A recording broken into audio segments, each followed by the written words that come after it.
Challenges. Either it be a wave challenge or a ship challenge. There is one common trait between them, and that is that they are hard.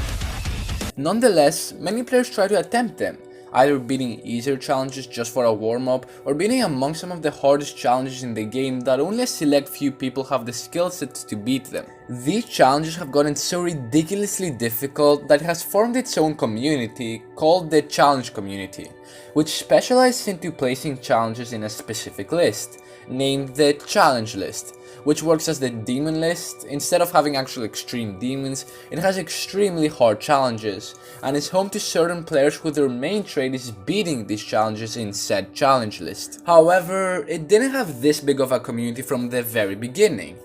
There's a lot of history that goes both into the challenges themselves, the challenge community and list, from how their difficulty evolved, the hardest challenge at the time, the top players that were able to complete them, and how they are now. There's quite a lot to talk about today, so I hope you enjoy.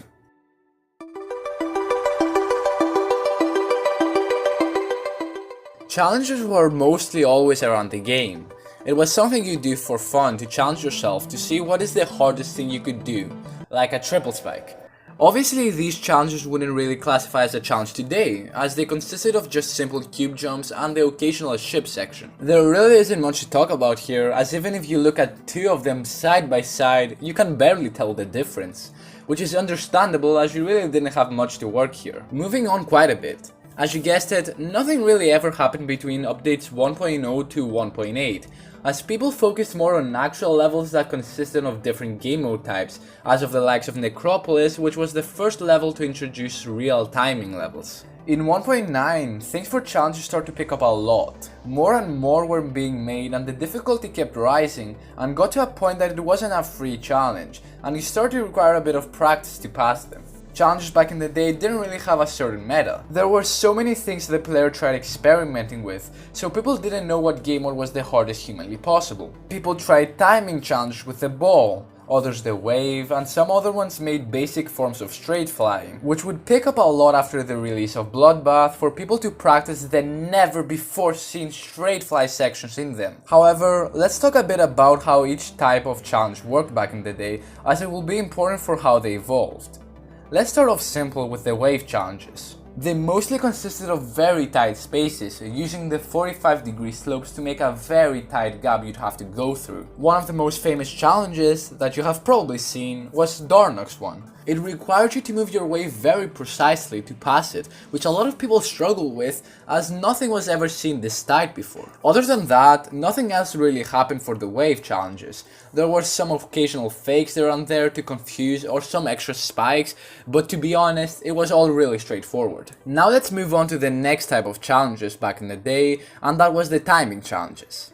These mostly consisted of ball timings. And what is there really more to say about ball timings? Your usual up and down movement to avoid the spikes. There were also some cube timing challenges as well, but most popular were the ball ones, and probably the most popular challenge type back in 1.9. Next up is the straight fly ones. Pretty straightforward, just fly between the spikes that don't give you any personal space. These were mostly evolved after Bloodbath, as that really showed how far flying can be taken, with Quasar making some pretty hard straight flying challenges, like this mini corridor that was Bloodbath just a million times over. Lastly, I want to briefly mention spam challenges. They're kind of controversial because the skill sets to beat these are way different. There weren't too many spam challenges back in the day, but most of them consisted of orb spam, mostly blue, or the yellow one, and the pink one, which were actually pretty hard even for the average player today, as some even required some timing put into them, as they weren't just how fast you can click or break your keyboard challenge. As I said, 1.9 was mostly an entering point to challenges with not much happening, and there was still no challenge community at the time or even any players purely focused on beating them. This can be easily explained as so many more things took the community by storm, such as extremely difficult extreme demons and other top rising players. Anyhow, if we move a little bit towards the end of 1.9 and the start of 2.0, we would start seeing more immense challenges and an early form of the challenge community. During the end of 1.9, not many challenges were made that made everyone think, wow, this is insane. except one made by Red Universe on May 5th, 2015. Red Universe, the person who made Crimson Clutter, uploaded this wave challenge shown on the screen. It was one of the first challenges that required both on tight wave spaces that require a different skill set rather than as of the likes of tight corridors, and introduced very hard spam sections. In 1.9, this was insane. It wasn't just your ordinary spam challenge as well, you actually had spam consistently, and after that very quickly transitioned into the slow but yet tight wave.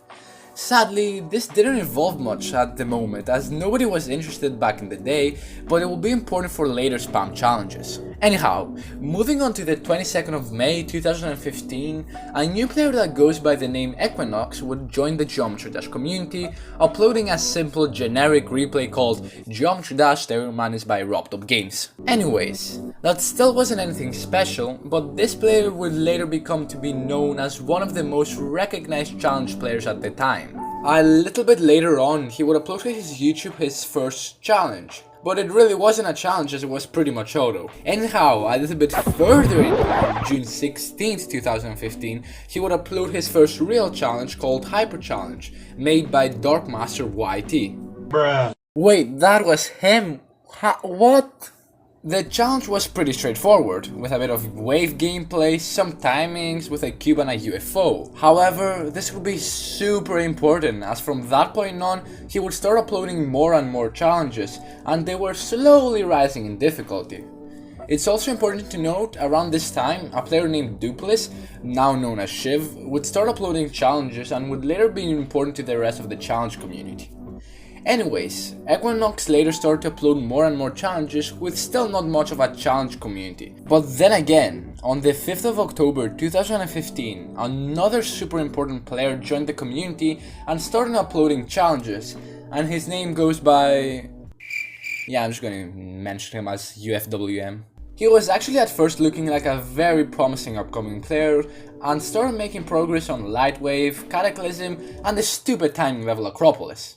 An interesting thing to note as well is that all of them were mobile players at the time, which was pretty impressive for the things they were doing, so that's cool. Not much was done in 2015 and it pretty much ended normally for all of these players. So let's move on to 2016, which we would see some of the most recognizable challenges to this day and would form and be important to the rest of the challenge community's history. On the 14th of February 2016, the player we mentioned earlier, UFWM, would upload and preview one of his most iconic challenges to this date. Torture Chamber, as it was known then, was a very tight claustrophobic wave challenge with many weird and tight wave spaces, which was completely different from what people were originally used to, that being the normal 45-degree slope waves. He didn't make much progress in the video, only making it to around 39%. But just one day later, he would beat the old version of the challenge. This wasn't too impressive back then, as it was nowhere near as hard as it was today, with lots more space to go through and less awkward timings. Nothing happened again for 1 month, which was to be expected as there wasn't even a list at this point. But on the 14th of May 2016, something unexpected would happen. UFWM out of nowhere would verify a buffed version of the old Torture Chamber, where he verified it 3 months ago. He stated that it took him over 30,000 attempts and it sure looked super hard. Nobody really attempted it at the time as it was either too difficult for basically anyone at the time, or they weren't interested. However, this wouldn't be the last time UFWM would revisit this level, but let's move on a bit. UFWM already proved to us through Torture Chamber that he was a very good and upcoming challenge player, but he proved us even more by nearly passing Ultra Wave Challenge version 2 by Red Universe, the challenge we talked a bit about earlier. He passed the hardest part of it, with it being the spam, and he passed a little bit more of the later parts. After a bit, the UFWM would upload more progress on yet an extremely hard challenge, this time called 3 Seconds Hell. This was an extremely short wave challenge, but featured some of the tightest wave spaces, including very precise movements, especially towards the end of the level. This video showed him dying to the last spike, which was very unfortunate as he had already died there 2 times prior to this death. He would also finally beat Ultra Wave Challenge version 2 by Reddit Universe on the 16th of July 2016 on stream. He also finally transitioned from mobile to PC, which would greatly help improve his skill on future challenges. He didn't do much else for a bit, but during that time, another player entered the realm of challenge playing, and his name goes by Deathlow. Deathlow started off pretty strong, with his first challenge being this pretty difficult timing challenge with using Geometry Dash's bad coding to its advantage. He mentioned in the description that he had made this challenge quite a while ago and he just thought of uploading a video showcasing it. However, the most surprising thing is the attempts he spent on the challenge, with only spending 5 attempts. At the time, this was insane, as beating a challenge this quickly would basically require a fluke, even if the challenge isn't that difficult. Anyhow, just a few days later he would upload a preview of yet another extremely difficult challenge, which consisted of extremely tight and hard wave sections, which later on in history he would be considered one of the gods at the wave, but let's not get too far ahead of ourselves. He would also upload some other hard challenges, like the GS1 Spacefly version 2 by Riot, some other insane wave challenges and more. He would slowly start establishing himself as one of the best upcoming wave players with what he was uploading, but there were still lots to come. However, the player we were talking about earlier, UFWM, finally verified his challenge called 3 Seconds Hell, which was pretty big as the challenge was ridiculously difficult. This also boosted UFWM's popularity a bit, as it got quite a bit of traction and more people recognized his insane skill at the wave. After that point on, his skill started to also take off. A few days later, he would beat an extremely short yet hard challenge, as well as beating some other ones on stream. This was all cool, and more players would start attempting challenges and try giving the already super hard ones a shot. However, on the 26th of October 2016, Deathlow would upload his first video of his most successful series on his channel, and one of the most important videos to the challenge community, as it got massive amounts of attention. The series was named Extreme Waves No. 1. This started getting Deathlow quite a bit of attention, with the video gaining around 5k views at the time and was slowly being seen as one, if not the best wave player at the time. This video would include hard wave sections from Extreme Demons that were either sped up or were just hard on their own. UFWN would later rebeat 3 Seconds Hell just for fun, and then later on didn't upload as much. However, Deathlow would come back and upload the second installment to his series, Extreme Waves, with the second episode featuring even harder challenges than the last one and were community suggested. The video got even more traction, with at the time of speaking sitting at around 120,000 views, and when it was released it also got quite a bit of attention, at the start with getting about 4,000. At that time he also started nearing the big 1k milestone. I don't exactly know where he hit it, but I would assume it was around November 2016 to December 2016. Anyways, he mentioned in the comments that he wanted the third part of the series to be uploaded on Thursday, but later on faced exporting and corruption issues and had to delay the video. He mentioned that in this video he wanted the hardest and most impossible wave challenge to try out, as this would be the biggest episode yet. And boy was he right. After a few technical errors, he managed to release the video on December 3rd, 2016. This video included some of the hardest wave challenges of all time, with having some sped up Extreme Demons waves such as A Bizarre Phantasm, Deadlocked super buffed waves, Sonic wave that was even buffed, Conical Depression waves, as well as some extremely hard personal challenges. This video blew up and now sits at over 286,000 views, and even then was gaining lots of traction by big names, such as Nobbleboy and Flub at the time. The video raised to 100,000 views and Deathlow reached 3,000 subscribers. This would be great for the channel, and growth didn't seem to stop there, and he even had plans to do Extreme Waves 4 soon. However, as expected, lots of hacking accusations came. Deathlow, however, kept denying those accusations and kept coming up with excuses that he got some lucky runs and some other things along the lines of that. It didn't stop him though. He would continue uploading challenges and even this famous tutorial on how to get better at the wave. But let's go back to other players of the challenge community. UFWM would keep uploading some pretty difficult wave challenges and just some layouts in general. Equinox was focusing mainly on demons at this point, and not many challenges were beaten or made by him, and Duples was mostly uploading some of his simple challenges. Nothing extra really happened towards the end of December 2016, and then 2017 came around, which would prove to be the biggest and most interesting year for the challenge community and players.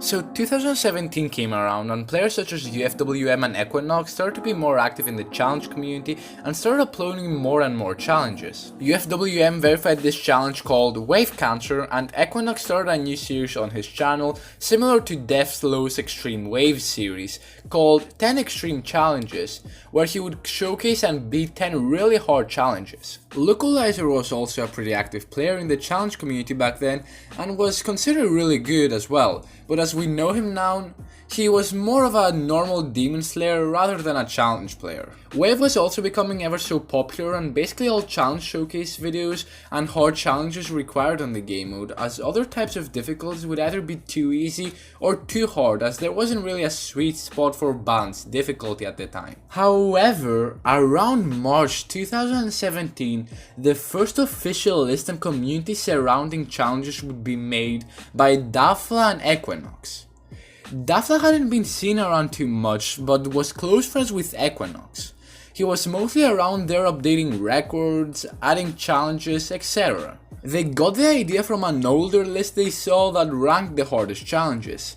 Since that list was pretty much inactive with nothing really going on, they got permission to make theirs official. It actually originally started as a Google Sheet, but obviously that wouldn't work out, so they quickly changed to the forums. They created all the rules, Equinox started making more challenges for them to be placed, and they also created a Discord server for it. Everything was going smooth sailing. Quite a few people started submitting their challenges for them to be placed on the list, and the difficulty standards were rising. Activity was fresh and the community was growing pretty steadily. Equinox slowly dominated the list, with him continuously making hard challenges that were always extremely hard to beat. Most of them included hard jumps, awkward wave sections, etc. This evolved challenges to make them depend on difficulty by implementing hard timings and wave spaces that really didn't make sense. This would be seen with a new torture chamber that UFWM buffed again, making it even harder. He got to 37% and it already looked way harder than before. Around that time as well, Duples, the person we mentioned at the start, would start making the famous Gay LOL series. Gay LOL 1 and 2 weren't anything that big, as they were pretty easy and were also nothing too different. However, on the 10th of April 2017, he would upload his first one that was incredibly hard. Gay LOL 3 features some insane wave space and were really weird and awkward to get through. The wave movements were something that was never before seen, and when it got verified, it got placed at 23rd on the list, which was a high placement at the time. A bit later on, he would begin to work on making Gay LOL 4, but it still wasn't a big thing. Anyhow, moving back to UFWM, he would mostly continue making progress on his buff version of Torture Chamber, getting runs like 26-47 and 53-100. This also inspired a bunch of other similar levels and started the Chamber trend, which were challenge levels that included awkward wave gameplay and claustrophobic-like corridors. These levels tended to be really difficult since they were super skill-based and required very precise and tricky movement. Players like Duples, Equinox and UFWM would also actively attempt the top 50 and see what they can do. Spam challenges were also becoming significantly more popular, with you having to click consistently through tight wave spaces at high speeds. The main player to do this and have the right skill sets for this would be Silist. He would upload lots of wave spam challenges, with one of the most popular one being the straight wave one and being the first victor of the last Akuban health spam. However, a little bit before, Fire, a 60Hz player and a content creator, would upload this video called Official Top 25 Hardest Challenges in Geometry Dash. This video would be huge for the challenge community. It basically peaked its popularity as it got massive amounts of attention and now sits at nearly 1 million views. In the video, we also saw that the number one challenge back then was Silent Acropolis 77-100%.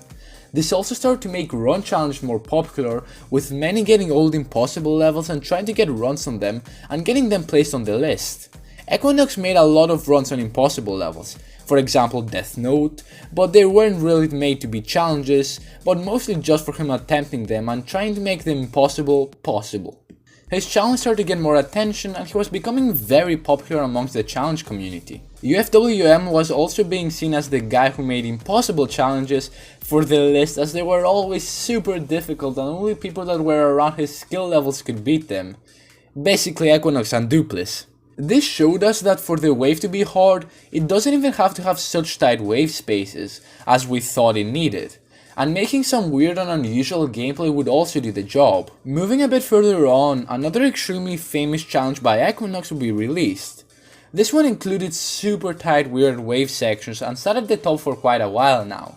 Only 3 people managed to beat this beast of a challenge, and it really showed how skilled Equinox was back in the day. By the way, this was Challenge X if you didn't know. This also is a good point to talk about how the list decided which challenge was placed at the top, as that is pretty important. They had this system where they got some criteria and gave them a score, for example memory. Each category would get a list of points, with there being no limit, and then they would get placed accordingly. This was also much harder back in the day, as there really wasn't much to compare with, and the challenges were so different from one another, it was basically impossible to decide which one was on top, so that system was pretty good.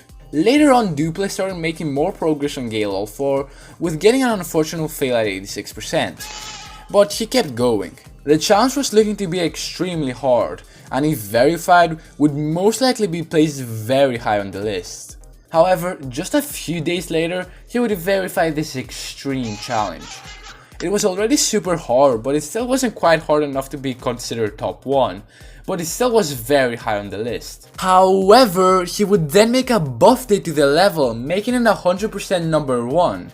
On July 18th, he would verify this buff date and would immediately be placed on number 1 and was harder than any challenge on the list by a landslide. Nobody would be able to beat this wave challenge for months and prove Duplis' insane skill at the wave. UFWM would also start becoming classified as one of the best wave spam challenge players, with beating Wave Spam God. But sadly, he did get a lot of accusations for hacking the level, but most of them were dumb. KVO82 was also an active player back in the day, beating some of the top 20 challengers, but he was also a mobile player, which was crazy. Anyhow, everything continued as normal, and spam challenges were becoming ever so popular, with UFWM and Sales being the main contributors to them, as well as wave challenges and some other timing levels being scattered there and there. We also saw a new player by the name of Electro, and his first public video up on his channel is a completion of Torture Chamber. This showed that he had lots of potential on levels like this, and stated that he was much better at the wave than any other game mode. He would make some challenges inspired by it as well, and would start beating some of the hardest challenges at the time. He also got his hands on the very buff Torture Chamber and made small progress of it, which was pretty cool. UFWM would still be streaming consistently, playing extremely hard challenges, and trying to make progress and buffing even more Torture Chamber. Equinox would also continue his series of 10 extreme challenges and would start making progress on other levels in general, such as Sonic Wave and previously beating Bloodbath. However, Exin, yes Exin, would come into the story and start uploading some of the hardest challenges the game has ever seen. Back in the day, he wasn't known as a hacker, and according to Dafla, they were good friends and there wasn't enough evidence to make claims that he was hacking, so he kind of let it slide. Anyhow, the listing was also growing steadily, but sadly, Equinox then decided to quit the list altogether and left it to Dafla to manage it. It continued on for quite a bit, but since his motivation started to die after the Discord server got hacked by this random guy, and then left later on due to lots of drama. Electro was pretty active there, so he could have gotten the list, but he didn't want to at the time, so another player going by the name of Maxmore would take the list and start managing it along with Deathflow. This list would now be hosted on a website rather than the forums, as it was much cleaner. Run challenges were also becoming more popular, with the UFWM making a joke video, but it sparked a lot of people's interest with Silent Circle's 95 to 100, but he had already proven his insane wave spam abilities on beating this challenge called What the, which literally was seen as impossible. for obvious reasons. Of course, many people accused him of hacking back in the day, but he would just come back and make a proof video getting a bunch of good runs on the level. Somehow this video got a lot of attention, with now sitting at 605,000 views, which brought him quite a bit of attention. Yes, said attention twice, but that was really unexpected. The list would continue for quite a while now, without much happening. There were a few hard challenges, but especially since Deathflow got exposed for hacking, even after attempting to make a proof video, the list kind of started to die. Players such as UFWM showed less activity, GaLol5 wasn't being worked on too much, and really only Electro was pretty active then. Challenges did evolve a bit though. They would start becoming even more random, and the old tight 45-degree slope wave spaces would be non-existent and would only be there and there for small parts of the level. Sometimes you would see the occasional hard timing challenge, but the wave was the main game mode that dominated.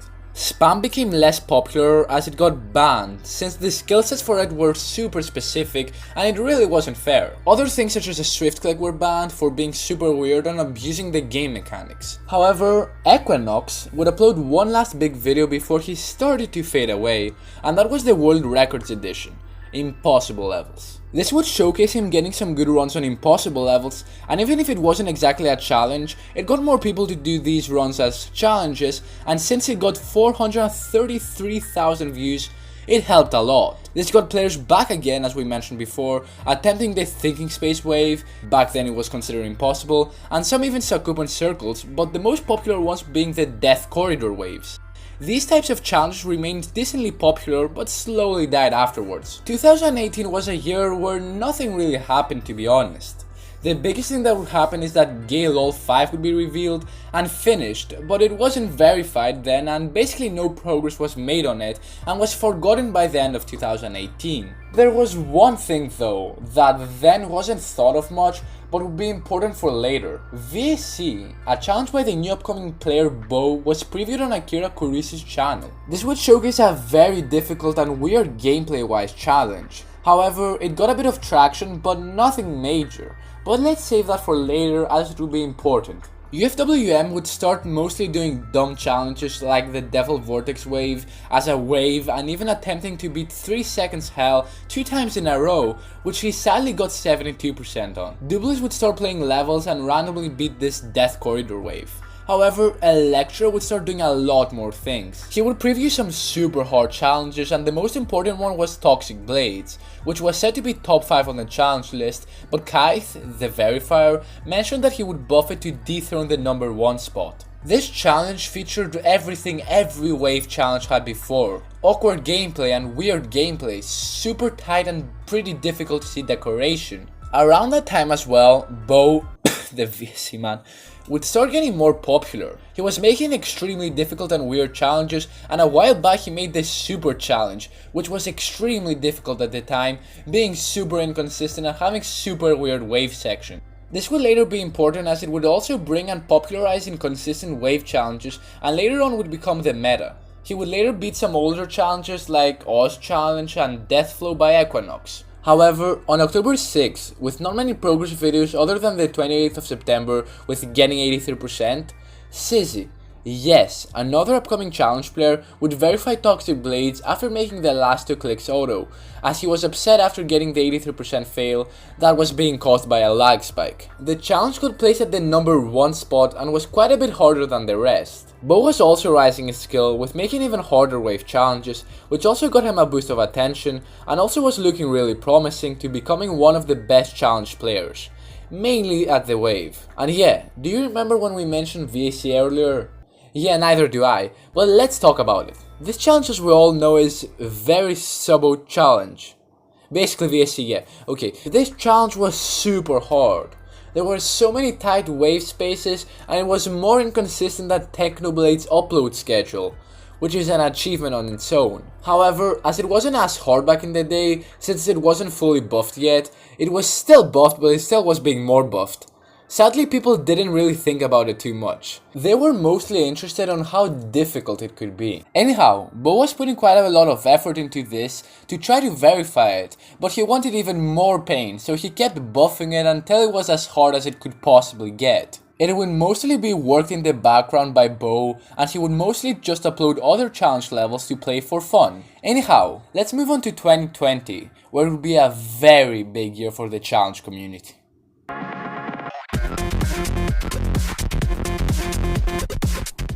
2020 started out pretty subtle, except that it didn't. Right off the bat, Electro and Bo decided that since the old list by Maximur wasn't going anywhere, they decided to make their own list. The list was handling a new Discord server they made, where that's where they would update and add challenges. Kind of like the forums if you think about it. Sadly, the people that were working on the list didn't know much and it was kind of a mess. Anyhow, it continued normally for a while, but the most important part of 2020 by far was all the new challenges and players that came in. Like, so much changed. New players like NCAD, Zamasu, and Dice88 would enter the challenge spotlight, as well as many new challenges being made. Mostly the extremely hard ones by Bo, and some other ones that were made by other people. UFWM also started to be more active, with coming back strong by doing the Death Corridor mini wave spam, which he stated was most likely harder than 3 seconds hell times 2, where he verified it quite a while ago. All the recent challenges that were made saw a revolution. So many were starting to focus on consistency, and all of them included the wave. The lower down placement challenges did include some timing, but those were nowhere near as hard as the inconsistent challenges. Example of these is Vayne by Lime, D by Bo, 3 seconds hell is dead by UFWM, and the Acro challenge by Metaman Z. We also got to see another level run challenge, which was Sakupan Circles 66 to 100%. Which was actually on number 1 for a while. Basically, every other hard timing challenge would have to be frame perfect or close to frame perfect clicks to even be able to complete with other top challenges. Only the ship was close to the top, but even then it was slowly dying as there wasn't much you could do with it. It would either be impossible, or this would be the hardest humanly possible. VSA would also start getting more previews and the listing would start being organized better. NCAD would show his skill by beating 3 seconds hell is dead, which was the former number 1 challenge at the time. UFWM would also make some runs on silent circles, which was impressive and got him quite a bit of attention.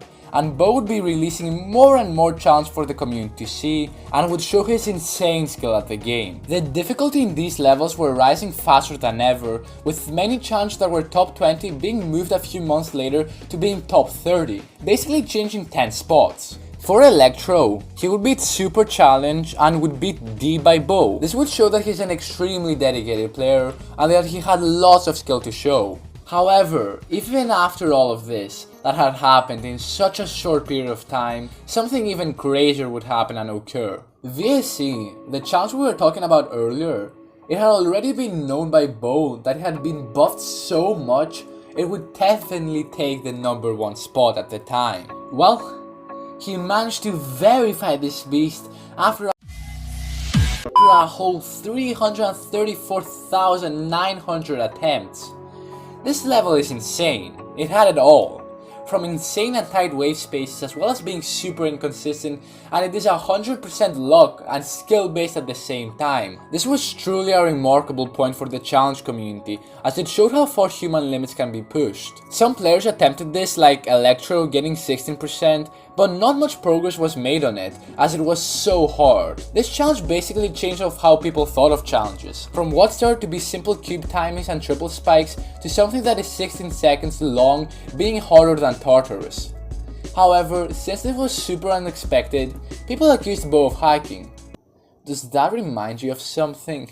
Obviously a lot of them were stupid, but some had compelling evidence. Despite that, Bo debunked them well and nobody thought of it much. However, he would start getting even more of them and would get super mad. He later on would make a community post saying that the first person who managed to expose him would get a whole $10,000. Most people were pretty certain that the prize pool was so high as he hadn't even hacked it. However, nobody expected what came next. A few days later, after the last community post he posted, he would confess and expose himself to hacking VSC. He supposedly used the hack No Spikes, which if you don't know what it is pretty much is no clip but for spikes and saws only. Basically, any block will still kill you, and he did a near perfect run on it. He wasn't surprised that no one found out, as especially with how dark the level was and how good the run was, It was almost impossible to tell. Obviously the community was shocked, and after how much praise and attention he got, this was a bombshell. He said that the reason he hacked it was that he was going insane after spending so long, so he just hacked it. He claimed that he got a best of 65% before hacking it, and that every other challenge he verified was legit. He basically said goodbye to the community and that he would be quitting Geometry Dash forever. Ever since, he has privated or deleted all his videos, removed all his community posts, and has not been in the Geometry Dash community. This, however, wasn't as bad as it seemed for the challenge community. Electro then took over the list, becoming the main owner. The Discord server would keep growing steadily, and players as of the likes of NCAD and again UFWM would be beating some insane challenges, and UFWM would upload 30% on Silent Circles, which got even more attention. Gale 5 would be under verification by Vase, which was said to be top 1 and was very exciting as the level had been in the works for over 2 years now. UFWM would also verify a new top 1 challenge that took over the old number 1, Toxic Blades, named Shield Death. This level was a perfect example of inconsistency challenges taking over. Despite the space in Shield Death being much bigger than the Toxic Blade ones, it was still considered harder than it because of the unusual click patterns. A few people like Cubery would go on and beat it, and some other ones would attempt it. Frame-dependent challenges would also become a bit popular, with many players abusing, let's say, 30 FPS and most popularly 15 FPS, since you could make some pretty satisfying wave movements as they would be aligned with the frames and would be way easier to pass than, let's say, on 240. However, these challenges aren't allowed on the list for pretty obvious reasons, and the minimum frame rate you can use while beating a challenge is 50 and the max being 360. Although there are exceptions made to certain levels. UFWM would also start making progress on VSC, which was pretty cool, as it got quite a bit of progress with getting 20% and 8 to 31%, and later on getting 30%. Some other players were also trying to make progress on it in the background, but UFWM was the leading player to this. I guess it's also important to mention players like UFWM, again how, and Dice88 would make some progress on a challenge level, let's say, called Diamond Blade. This basically fit perfectly with UFWM's skill set, as it required so much consistency and had some spam parts towards the end. He would actually go and beat it on the 24th of July, which got him even more attention, and now was known as the god of challenge players. Or just a wave, I don't exactly know, but he was a god.